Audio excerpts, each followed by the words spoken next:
Hello guys, आपका स्वागत है आपके अपने चैनल आर एस ब्लॉग्स में।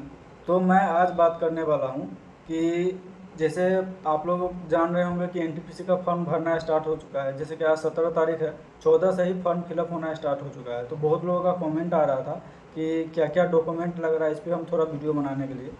तो मैं आज बात करने वाला हूँ कि कौन कौन सा डॉक्यूमेंट लगेगा। और हाँ, आप लोग मेरे चैनल पर नए हैं तो सब्सक्राइब जरूर कर लीजिएगा।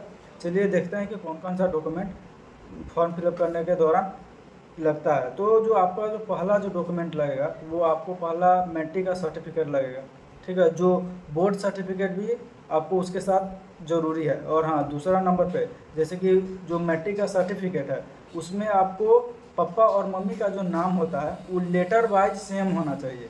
जैसे बहुत लोगों का होता है कि ए के जगह पे ई कर देता है। जैसे महेंद्र हुआ, महेंद्र में आर ए होता है जो लेकिन बहुत के ए आर ई कर दे रहा है। तो आपको मैट्रिक के सर्टिफिकेट और आधार कार्ड जो होता है उसमें पापा और मम्मी का नाम दोनों सेम होना चाहिए। अगर सेम नहीं है तो आप लोग इस पर आप लोग जाके आधार सर्टिफिकेट में या तो आधार चेंज करवा लीजिए, या तो आप बोर्ड सर्टिफिकेट में जाके आप थोड़ा अपना सर्टिफिकेट जो सुधरवाना है वो सुधरवा सकते हैं।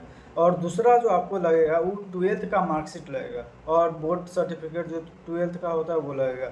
और तीसरा आपको ग्रेजुएशन का सर्टिफिकेट लगेगा। जैसे कि बहुत लोग बीए किए होंगे, बीकॉम किए होंगे या बीएससी किए हैं, तो आप लोग जिस मतलब कि डिग्री से किए हैं वो डिग्री का आपको सर्टिफिकेट देना होगा ग्रेजुएशन का। और आधार कार्ड का सर्टिफिकेट, आधार कार्ड आपको देना पड़ेगा। पैन कार्ड आपको देना है। बोनाफाइड सर्टिफिकेट लगेगा। और मूल निवास, जैसे आप लोग निवास प्रमाण पत्र जो होता है वो निवास प्रमाण पत्र लगेगा। और कास्ट सर्टिफिकेट लगेगा। और कास्ट सर्टिफिकेट में जैसे कि एससी और एसटी हुआ उनको उतना ज़रूरी नहीं है कि आपको न्यू बनवाना पड़ेगा। लेकिन ओबीसी और ईडब्ल्यूएस जो ओबी और ओबीसी और ईडब्ल्यूएस है उनको न्यू सर्टिफिकेट अगर कोशिश कीजिए कि आप लोग न्यू अगर बनवा सके तो आप लोग न्यू बनवा लीजिएगा। वो भी सेंट्रल वाला, सेंट्रल का जो कास्ट सर्टिफिकेट आता है वो आप लोग बनवा सकते हैं। जैसे कि एससी और एसटी का जो कास्ट सर्टिफिकेट होता है उसको न्यू नहीं बनवाना होगा। जैसे ईडब्ल्यूएस और ओबीसी वो कोशिश कीजिएगा कि जब तक फॉर्म फिलअप हो रहा है, ठीक है, उसके अंदर में आप लोग बनवाना चाहे तो आप लोग बनवा सकते हैं। ठीक है, ऐसे कोई ज़रूरी नहीं है। ठीक है, लेकिन हाँ, आप लोग को एक जैसे कि फ़ोटो है, फ़ोटो जो आप लोग जो डालते हैं तो बहुत टोपी लगा के डालता है या चश्मा लगा के डालता है। ठीक है, थोड़ा स्टाइल वगैरह ऐसे करके वैसे करके जो आप लोग जो फ़ोटो खिंचवाते हैं वैसा कोई फ़ोटो नहीं। ठीक है, आपको बैकग्राउंड लाइट होना चाहिए फ़ोटो के लिए। तो आप लोग सिंपल फ़ोटो ही क्लिक करवाइएगा। और उसको जैसे कि आप लोग कोशिश कीजिएगा कि लगभग 20 फ़ोटो निकलवाने का कोशिश कीजिएगा, ताकि अभी आप लोग फॉर्म फिलअप कीजिएगा तो उसमें आपको लगेगा जो डॉक्यूमेंट वेरिफिकेशन वगैरह भी होता है तो कभी कभी मांग देता है सेम फ़ोटो। ठीक है, तो आप वहाँ पर भी इसको यूज कर सकते हैं। तो आप लोग कोशिश कीजिएगा कि 20 फ़ोटो निकलवाने का।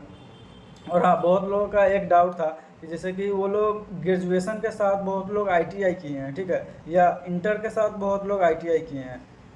तो इस पे हम बात करेंगे कि जैसे कि बहुत लोग हैं तो अभी ग्रेजुएशन का फॉर्म फिलअप करना है। ठीक है, आपको आईटीआई से इसमें एनटीपीसी का कोई मतलब नहीं है। ठीक है, तो आप लोग आईटीआई का सर्टिफिकेट जो है आप लोग अपलोड नहीं कीजिएगा। ठीक है, आप लोग ग्रेजुएशन का सर्टिफिकेट अपलोड कीजिएगा, आईटीआई का अपलोड नहीं कीजिएगा। सेम चीज़ अगर आप इंटर किए हैं तो आप डायरेक्ट इंटर का सर्टिफिकेट डालिए और ग्रेजुएशन का सर्टिफिकेट डालिए, उसमें आप आईटीआई का सर्टिफिकेट नहीं डालिएगा। नहीं तो आपको अभी कुछ प्रॉब्लम नहीं होगा, लेकिन अब जो आपका डॉक्यूमेंट वेरिफिकेशन होगा, क्या है कि टोटल अब ऑनलाइन हो चुका है, तो आपको डॉक्यूमेंट वेरिफिकेशन के टाइम में आपको प्रॉब्लम कर सकता है वो। तो आप लोग जिस चीज़ का आपको फॉर्म आया है, जिस लेवल का फॉर्म है, आपको ग्रेजुएशन पे फॉर्म डालिएगा तो आप ग्रेजुएशन का सर्टिफिकेट डालिए। आप जब से इंटर का ये सर्टिफिकेट डालिएगा तो आप इंटर का सर्टिफिकेट ही डालिए। और एक चीज़ और, जैसे कि अभी ग्रेजुएशन का फॉर्म फिलअप हो रहा है, तो जैसे कि बहुत लोग है कि ग्रेजुएशन का फॉर्म फिलअप हो रहा है तो कोलकाता डिवीज़न से डालेंगे या कोलकाता जोन से डालेंगे। ठीक है, और सेम चीज़ वो लोग सोच रहे हैं कि जैसे कि अंडर ग्रेजुएट जो इंटर लेवल का जो आने वाला है, जो 24 से उसका शायद फॉर्म फिलअप होगा, सोच रहा है कि वो उसमें भी हमको सेम डिवीज़न जोन में डालना होगा या हम दूसरा जोन में डाल सकते हैं। तो ऐसा कुछ नहीं है, ठीक है। आप ग्रेजुएशन में भी आप दूसरा जोन डाल सकते हैं और इंटर में आप दूसरा जोन डाल सकते हैं, लेकिन हाँ, आपको ग्रेजुएशन में एक ही जोन में आपका फॉर्म फिलअप होगा और इंटर में भी जो आप एक ही जोन में आप फॉर्म फिलअप कर सकते हैं। जैसे कि पहले होता था कि आप 5 गो 6 गो जोन में आप फॉर्म फिलअप कर लिए, इस जोन में हुआ नहीं तो फिर दूसरा जोन का एग्ज़ाम होता था, उसमें जाके आप दे सकते थे। तो ऐसा इस बार कुछ नहीं है, ठीक है। आपका एक ही जोन में फॉर्म फिलअप होगा और हाँ, आपका फॉर्म फिलअप होगा तो जैसे कि बहुत लोग एएलपी का फॉर्म डाले हैं और टेक्नीशियन का फॉर्म डाले हैं, ठीक है। तो अगर वो दोनों आप लोग डाले होंगे तो आपको रजिस्ट्रेशन करने की ज़रूरत नहीं है। आपका जो एएलपी और टेक्नीशियन का जो रजिस्ट्रेशन नंबर होगा आपका उसी से काम हो जाएगा, आगे का आपको कोई रजिस्ट्रेशन न्यू नहीं करना होगा। लेकिन हाँ, जो लोग ये फॉर्म नहीं डाले हैं एएलपी और टेक्नीशियन का, उसको फिर से आपको रजिस्ट्रेशन करना होगा।